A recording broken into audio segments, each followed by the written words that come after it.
and then eventually they're getting rid of the food altogether. And what's happening is that kind of becomes like playing the jackpot for your dog, the slot machine. So, previously they had been used to getting food every single time, and then the food started becoming less and less, but they're still going to keep doing the behaviour because they're not sure whether they're going to get food or not. And that keeps the behaviour really, really strong.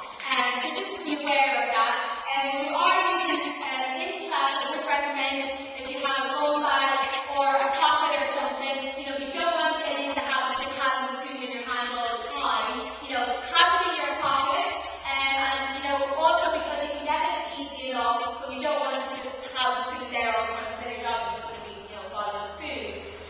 Your reward needs to come, or indeed punishment, but I'll talk about that in a minute, needs to come within 3 seconds of the behaviour happening. You need to get it really, really quickly with the reward once your dog has done the correct behaviour. Because if you're fizzing about trying to get your food out and it takes you 2 minutes and then your dog jumps around and does his head and all sorts of other things, then that's, you're not being rewarded for what you wanted to do.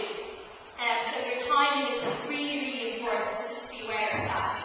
I mentioned food obviously is a big reward, but what you start doing is, when you start getting rid of the food reward, it's really, really important that you take into account other ways you can reward your dog.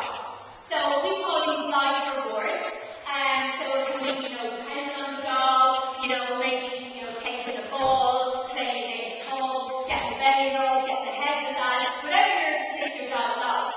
And, you never stop using those life rewards to reward your dog. So, my dog now, unless obviously I'm teaching them something new, I'll reward them with it where I walk if they, for instance, and they do a really great recall, I'll throw a ball as a reward, or I'll play in the tub with them, or the same in the house, if they do something I like, I'll reward them with their life reward. So that's really important.